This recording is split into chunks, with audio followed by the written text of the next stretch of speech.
There's something that needs to be said about the kind of movie with this kind of poster, this kind of music used in the trailer, this kind of book the film is adapting from. What kind am I talking about? Well, in this case in particular, I'm referring to the Josh Boone directed 2025 film based on best-selling author Colleen Hoover's Regretting You. Yes, I did say best-selling author. Anyway, when talking about this film in particular, I need to thank my wonderful mother and sister for introducing me to this horrendous piece of shit that, based on my radar, really came out of nowhere considering how stacked the month of October 2025 was. They were gracious enough to spend money and spend 2.5 hours, give or take, of their life.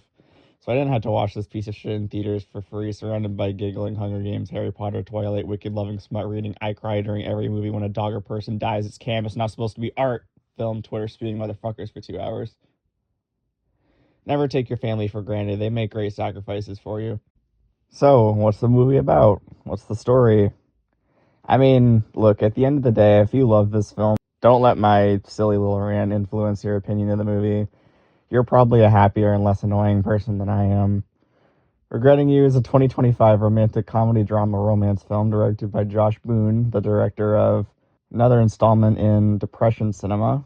Now, not those ones. I'm talking about another book adaptation, The Fault in Our Stars. He also directed the production Hellfire of the superhero movie and the New Mutants. Pretty much the X-Men movie everyone forgot existed, being shot out into existence in 2020 during the summer of the pandemic. He was also involved in a miniseries I haven't seen. I don't know anything about that. I've just seen his 2 movies. This film is also written by Susan McMartin, the legendary screenwriter behind the hilarious After, and original author Colleen Hoover, who has a writing credit on another upcoming masterpiece, as well as a totally not controversial, totally not mismarketed, outstanding work of cinema that totally didn't end in any lawsuits or legal trouble.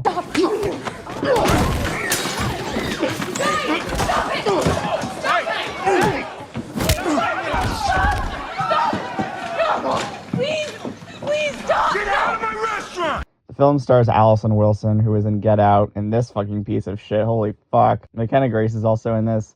I can't really seem to get behind her as an actor. I don't know. I can't really say I've seen her in anything where she stood out as an amazing child actor. Mason Thames is also in this. He's fine, I guess. Same goes for Dave Franco. I mean, even with competent actors, it's really the script and direction that I can see are the ones holding this shit back.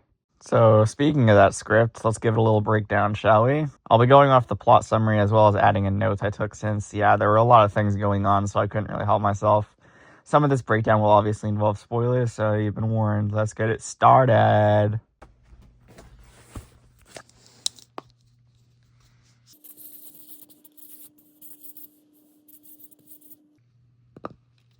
So within 2 licensed songs, we flash back to an 18-year-old Morgan, the mother character that's played by Allison Williams. We learn that she's pregnant, and she confesses this to Jonah. Jonah is her sister Jenny's boyfriend, and Morgan's boyfriend Chris is best friends with Jonah, even though he deep down has feelings for Morgan. This is a theme we're gonna see in the movie, so get used to it. So 17 years later, in the present day, Chris and Morgan are married, and we meet their daughter, Clara, who's played by McKenna Grace. Jenna and Jonah are back together. It's implied that they have been apart for a little while, and we also see that they have a baby named Elijah. We can see Clara in her car singing along, the relatable thing we, I guess, all do in our car when no one's watching. It's not like this joke has been in every piece of fucking media since literally fucking ever. I don't fucking know. We're introduced to Mr. Typeshit moving a street sign for some reason. I don't really know why. They talk about this because I guess he needs to move the sign so he can have pizza delivered to his house, but I'm like, can't you just drive there? Is the pizza delivery thing only on one service? Is it not involved on literally any other service? Can't you just go in person to get pizza and come back to give it to your grandpa? But yeah, I just see this kid and I'm like, damn, where's your fucking Scarface shirt? Shouldn't you be out telling people they missed the point of Fight Club? Have you got caught up on your seasons of Rick and Morty? Don't you need to work on your homework assignment, missing the fucking point of Whiplash's ending? I bet that's your favorite movie, you fucking film school dreamer. AMC theaters working, horse-loving motherfucker. Wait a second. So after fucking around with this street sign, there's probably destruction of property. Graves drives Mason home. His name is actually Miller, but come on, there's a reason that the actor is actually named Mason. Grace learns that, oh my god, this guy's literally me. He's so sexy, ha ha ha. He likes movies too. Passing by the horse he's on the farm he lives on.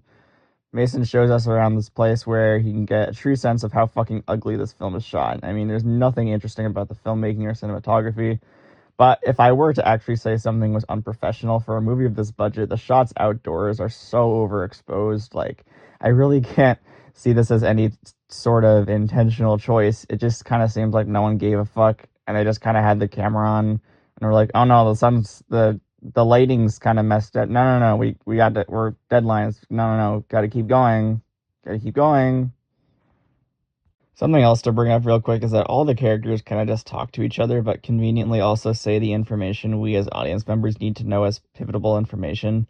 I mean, this isn't even the most egregious example, but it's clear that a priority with this film was to be able to not only clip farm the hell out of this shit when it's on streaming, but also make sure that the audience catches the repeating information at least once when they look up from their phone. Clara mentions that Miller has a girlfriend named Shelby. Jenny warns her not to intrude in the relationship, as we get the sense that maybe this movie does think that cheating is shitty.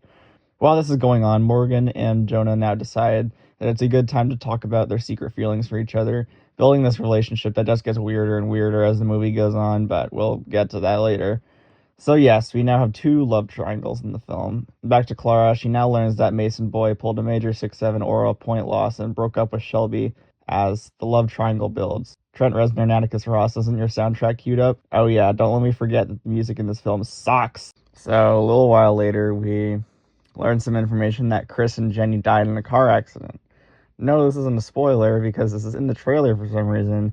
Based on the fact that the two were alone, Jonah and Morgan conclude that they were having an affair. I mean, aside from this, the film is just really bad at communicating to the audience. Like, we see the scenes of text messages being showed on screen, which is already such an overused trope. Kind of reminds me of Nerve, that movie from 2016.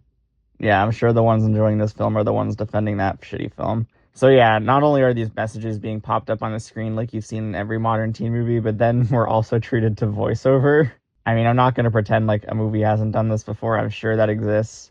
It just stood out to me due to how bad the handling of exposition is in this film. During the funeral service, Caillou gets overwhelmed and leaves, but before she can do that, in case the audience forgot, Chris and Jenny are dead. Let's remind you by showing Clara send a message to a dead person's phone. What's going to happen? Look at that. The message sends...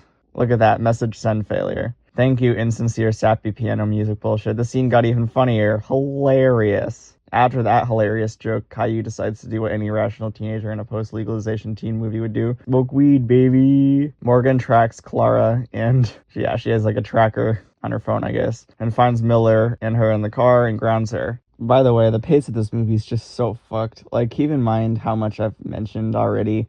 Like, there's so much that's already happened, and we're only in 40 minutes into the movie. In this nearly 2-hour movie.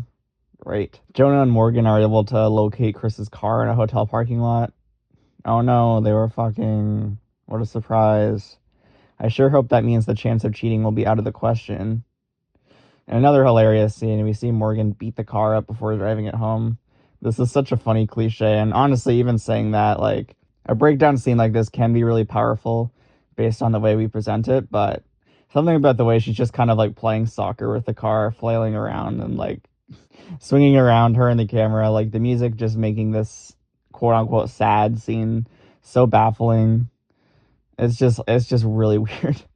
Since Morgan and Jonah left a note saying that they were sneaking out, Clara later sneaks out to see Miller, who works at fucking AMC Theaters, baby. We make movies better.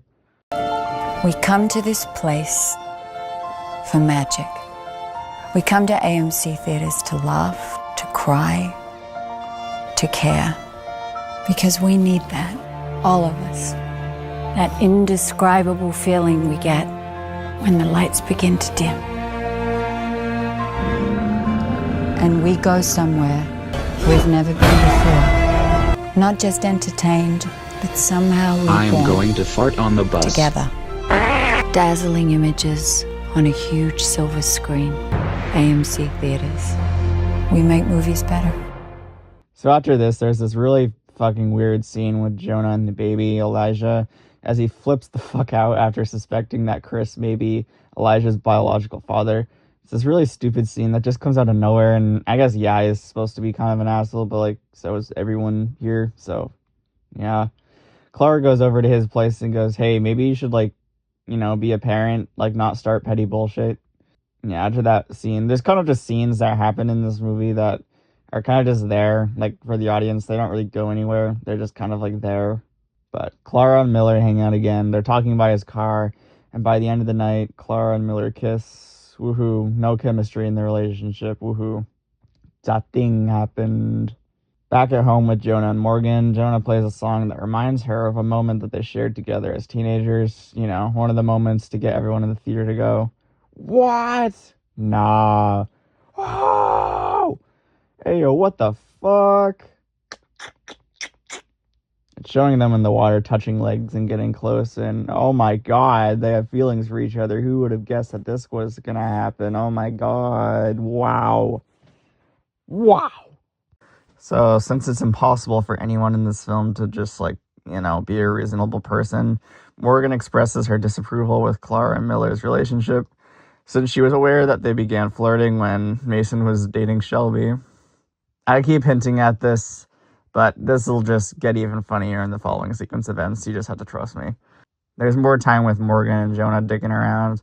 They find some secret letters from Jenny that were mailed to Chris, and there's a stupid argument over a painting, which this kickstarts a sequence of Morgan remodeling her home. There's a lot of short storylines that just kind of get started like this, and do they get a conclusion? No. No. They just kind of have these montages, and then whoop, we'll move on to the next scene. We gotta keep the attention of everyone. So as affirmation for these amazingly written characters that we're just, we're just screaming and kicking our feet for, Clara walks in on Jonah and Morgan kissing. Yes, these are the same people that were concerned about Clara dating Miller because he was with someone already. Clara is obviously appalled by this and runs to her room in disgust and decides to one-up her mother in this contest. And Clara decides that she wants to sin that night. There's this hilarious moment where Mason's on top of her during an intimate scene. He's just kind of like waiting for some reason. It's funny because it seems like he's waiting to hear action from the intimacy coordinator, director, or whatever. It's like they just muted the audio if whoever yelled action. Like he's just kind of waiting there. It's really funny. Clara breaks down crying after she comes to her senses that she's kind of only doing this just to get back at her mom. Miller ends up sleeping over to comfort her without thinking about the fact that Morgan might wake up first and find them, but, they don't even need to take any sort of precautions or anything or whatever to avoid getting caught now. Morgan, this is for the plot. Morgan finds them asleep together, and around 6 to 7 seconds, a shirtless Mason darts out of the room while Caillou gets grounded. So later, there's a birthday dinner that Morgan sets up where Clara is able to invite Miller at a spite, so she can be like, yes, this is the boy that fucked me. I get to invite whoever I want, mommy. Just weird, because also thinking back on this, like, wasn't she grounded? Like, even if it's, like, her birthday dinner, like, she's still grounded, right? Why would she be allowed to invite guests over? Or even have a birthday dinner? Anyways. Clara's best friend is also there, as well as Jonah. So yeah, everything's just weird. Like, for a romantic comedy, this movie is just kind of mean-spirited. Like, yeah, I'm not saying rom-coms can't have these more heavy themes, but, like, Jesus, isn't the point of, like, the romance in these movies to be, like, cute or feel good? I don't know. According to the marketing team of It Ends With Us, it feels like feeling like shit is just a feel-good rom-com escape. After Clara and Morgan start to argue, the scene ends with Clara announcing to everyone that she got into the college as they accepted her scholarship. The reason I brought up my point about this movie just being so mean-spirited is we have this scene coming up where Miller gets mad that he keeps getting trapped in Clara's family drama. I mean, honestly, it's not like these things are out of her control, and yeah, it's sure, she's in a vulnerable and angsty spot, but when her acting is just so unconvincing, I can't really get into her character like this. So Miller leaves after the argument, and Clara visits Chris and Jenny's graves with Lexi to grieve, reconcile, and take a swig. Eventually, Morgan invades her teenage daughter's privacy and catches her conveniently when she needs to throw up, so she can look at her mother right before she triggers every audience member with emetophobia. I mean, nothing against puking scenes. It's just funny that, like, this exact same moment happens in every single teen movie ever. It's just weird. It's like Morgan stepped on a button to get her to puke.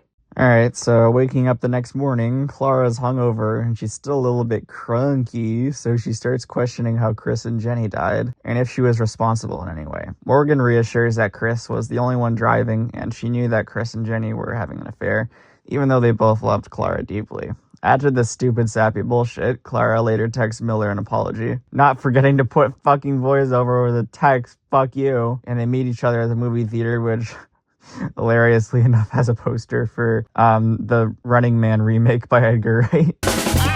Oh yeah, it's Paramount property. Oh yeah, and that night, Morgan and Jonah have sex and burn Jenny's letters. What the fuck? God damn, they're dead finally. Well, I guess there's no time to be regretting you 2025. Say that again? Get on your knees and tell your brother-in-law you love him. Should you call me daddy or your hot brother? At a family party, Mason plays a video for Clara that he made, which reveals he had been in love with her for 2 years and that he was fully prepared to dump Shelby the first day that Clara and him moved the city limit sign. Jesus Christ, these people have issues. Something else to point out is that Miller got into film school, and this is the short that he sent in for their application. This crappy video where he just non-consensually filmed a girl that he wasn't interacting with prior. Does this film not have like a safety plan in place for sexual harassment? I don't know. This short just sucks also. At the end of the film, sometime later, Caillou and Miller have finished moving the city limit sign to get as close to his house as possible so that Miller can finally order the pizza for his grandfather. The obstacle in their way was the city limit sign, but I'm just thinking, wouldn't the driver realize it's incorrect? He's probably delivered so many pizzas. Does Google Maps or Waze not exist in this universe? He showed phones being used, so I refuse to believe that moving this sign would actually do anything. Yeah, so the movie finally fucking ends. Felt like it was fucking 4 hours fucking long, bro. Don't forget that after everything I've said and all my jokes, I don't think of you as stupider or lesser for enjoying this film if you do. Again, I'm hard to please when it comes to this genre, and it seems like this film I at least connected with some people. I only really start to judge people who can't seem to understand that other people have different experiences with art and need to make it their fucking life goal to make everyone like the thing they do. All I saw is that this movie was fucking garbage, and all I saw was that it's just a genuine insult to its viewers, from treating the viewers like they're just not paying attention, like they don't care, which that's what the film feels like. It just feels like a product that's just meant to be on in the background while you do other things with your time, which that's probably the worst label a film can get, in my opinion. But hey, that's what some people want. There's a lot of very fake and try-hard people that claim to love movies but can't fucking focus on something long form, even though they're totally fine binging whatever show they're hyperfixated on. It doesn't make any sense, and to me it's just anti-art, and at that point you should just have AI generate background noise for you if that's the case. This movie is a fucking piece of garbage that's very representative of society's struggle to focus on movies that are over 90 minutes. This film gets a 2 out of 10 and I am done talking about it. Ugh. Thank you for watching this video, and if you like what you saw, I'd appreciate you leaving a like and subscribing, as longer videos like this don't only take a really long time to make, but I really do like making them and I'd love to make more. Thank you again, and bye-bye.